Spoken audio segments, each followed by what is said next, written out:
നിങ്ങളുടെ favourite shows ഇനി ഒരിക്കലും മിസ്സാവില്ല. ഇപ്പോൾ C5 കാണും നിങ്ങളുടെ ഫേവറേറ്റ് ഷോസ് തികച്ചും സൗജന്യമായി. ഞങ്ങള് വിക്രം സാറിന്റെ ഓഫീസിൽ പോയ കാര്യം നിങ്ങളൊക്കെ അറിഞ്ഞു കാണുമല്ലോ. വലിയൊരു ഓഫീസും ഒരുപാട് ജോലിക്കാരെയും അവിടേക്ക് സഹായം ചോദിച്ചു വരുന്നവരെയും എല്ലാം കൂടി കണ്ടപ്പോ ഞങ്ങളാകെ അമ്പരന്നു പോയി.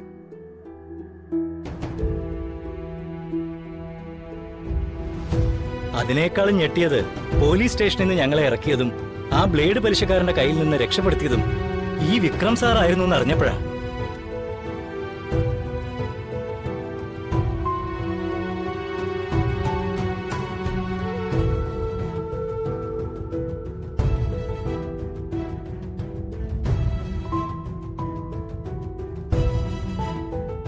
അച്ഛനീ പറയുന്ന സത്യാണോ? അതെ, ഞങ്ങള് വിക്രം സാറിന്റെ ഗസ്റ്റ് റൂമിൽ ഇരിക്കുമ്പോ ബ്ലേഡ് കമ്പനി മുതലാളി മാധവേട്ടനെ വിളിച്ചിരുന്നു. അയാളാണ് ഇക്കാര്യം പറഞ്ഞത്.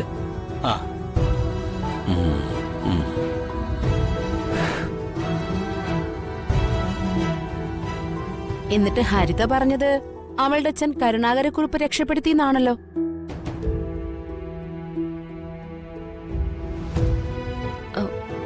അത് പിന്നെ അച്ഛനെ 2-3 തവണ വിളിച്ചപ്പോഴും എല്ലാം ശരിയാക്കി തരാന്നാ പറഞ്ഞ. അതുകൊണ്ടാ സഹായിച്ചത് അച്ഛനാണെന്ന് വിചാരിച്ച.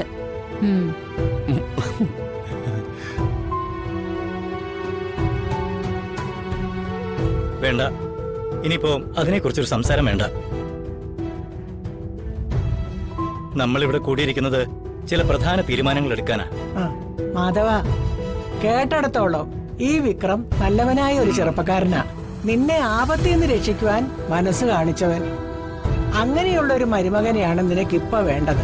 അതുകൊണ്ട് വിക്രമും വർഷയും തമ്മിലുള്ള ബന്ധം ഉടനെ അങ്ങ് നടത്തി കൊടുക്കുക.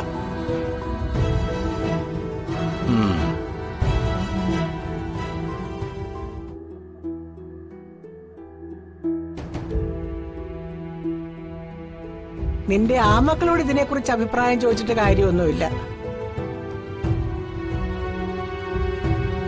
ഇവരൊക്കെ നിന്നെ ഒരാപത്തിലും തിരിഞ്ഞു നോക്കുന്നവരല്ല, വെറും ചാണവലകള്. ഇവരെ വിട്ടേക്ക്. ഇതെന്താ ആരും എന്റെ അഭിപ്രായം ചോദിക്കാത്തത്? നീ അടങ്ങിയിരിക്കെ. എന്തിനാ വെറുതെ എല്ലാവരും വിളിച്ചു കൂട്ടിയത്? അച്ഛനും അമ്മയും അച്ഛമ്മയോട് ചോദിച്ച് ഏകപക്ഷീയമായി തീരുമാനിച്ച് കാര്യങ്ങൾ ഉറപ്പിച്ചാ മതിയായിരുന്നല്ലോ. ഞങ്ങളൊക്കെ വെറും ചാണവലകളല്ലേ? വാടാ നിക്ക്. അന്തനേച്ചി, ആ പണച്ചാക്കിനൊപ്പം എനിക്ക് പടിയിറങ്ങേണ്ടി വരുന്ന അവസ്ഥ ഉണ്ടാവോ? അമ്മ പറഞ്ഞത് അമ്മയുടെ അധികാരമാണ്, അത് കാര്യമാക്കണ്ട. വർഷയുടെ കാര്യത്തിൽ ഏകപക്ഷീയമായ ഒരു തീരുമാനവും ഞങ്ങൾ എടുത്തിട്ടില്ല. വർഷയും വിക്രമവും തമ്മിലുള്ള വിവാഹം ഉറപ്പിച്ചിട്ടല്ല ഞങ്ങൾ ഇങ്ങോട്ട് വന്നത്. ഏതായാലും വിക്രമിനെ കുറിച്ച് നന്നായിട്ടൊന്ന് അന്വേഷിക്കണം. ഒരു കാര്യം ചെയ്യേ, നിങ്ങൾ സഹോദരങ്ങള് വിക്രമിനെ കുറിച്ചൊന്ന് അന്വേഷിക്കേ, എന്നിട്ട് നമുക്കൊരു തീരുമാനം എടുക്കാം. ഇനി അച്ഛന്റെ വാക്ക് നിരസിച്ചു എന്ന് വേണ്ട. വിക്രമിനെ കുറിച്ച് A to Z കാര്യങ്ങൾ ഞാൻ അന്വേഷിച്ചോളാം. ഞാനും അതെ. സ്റ്റാർട്ടപ്പ് ബിസിനസ് ഒക്കെ തൽക്കാലം നിർത്തിവെച്ച് ഞാനും അന്വേഷണം തുടങ്ങാം.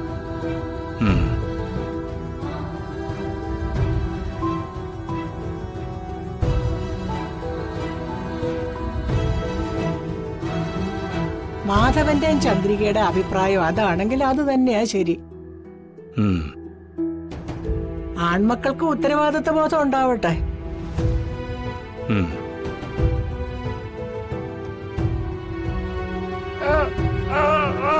പറയാം.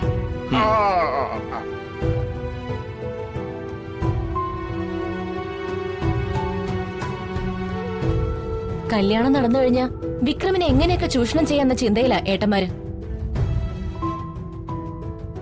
അതുകൊണ്ട് തന്നെ അയാൾ 100% യോഗ്യൻ എന്ന സർട്ടിഫിക്കറ്റ് മാത്രം അവരിൽ നിന്ന് പ്രതീക്ഷിച്ചാ മതി. എന്റെ ഭാവി ഏട്ടന്മാർക്കൊരു പ്രശ്നമല്ലല്ലോ. നീ വിഷമിക്കാതെ. ഈ ബന്ധം ആരും നിന്നെ അടിച്ചേൽപ്പിക്കാനൊന്നും പോകുന്നില്ല. അങ്ങനെ അടിച്ചേൽപ്പിക്കാൻ ഞാൻ സമ്മതിക്കൂല. ഇവിടെ ഇപ്പൊ ഞാനാണ് ശ്യാം, നീ കണ്ടോ? വർഷേ, ഞാൻ ഈ ജന്മത്തിൽ കണ്ടുമുട്ടിയ ഒരു സാധാരണ പെണ്ണല്ല നീ.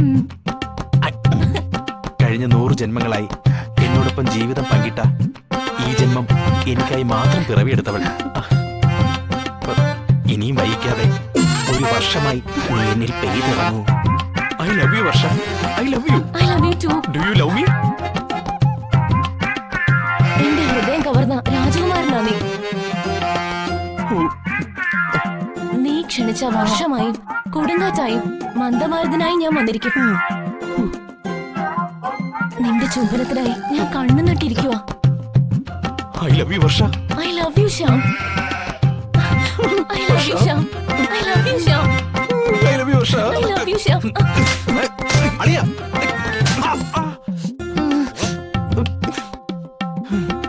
ഹായ് മോളെ വർഷേ. പോടാ അവിടുന്ന്. അതിനിടയില അവന്റെ ഒരു വർഷം. ആ അവൻ ഇതിന്റെ കുറവേ ഉണ്ടായിരുന്നുള്ളൂ. സ്മൈലിയുടെ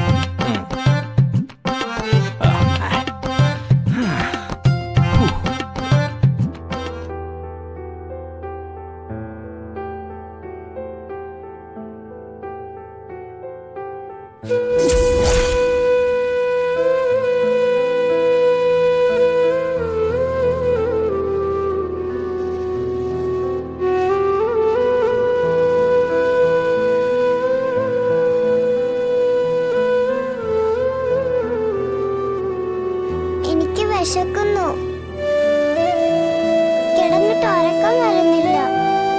അച്ഛനും അച്ഛമ്മയും ഉണ്ടായിരുന്നെങ്കിൽ നീയമ്മൾക്ക് വിശന്നെടുക്കേണ്ടി വരില്ലായിരുന്നു. വന്ദനാമ്മ ഉണ്ടായിരുന്നെങ്കിൽ എനിക്ക് എന്തെങ്കിലും ഉണ്ടാക്കി തന്നേനെ.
ഡൗൺലോഡ് ചെയ്യൂ C5 ആപ്പ്. കാണൂ എല്ലാ എപ്പിസോഡുകളും സൗജന്യമായി.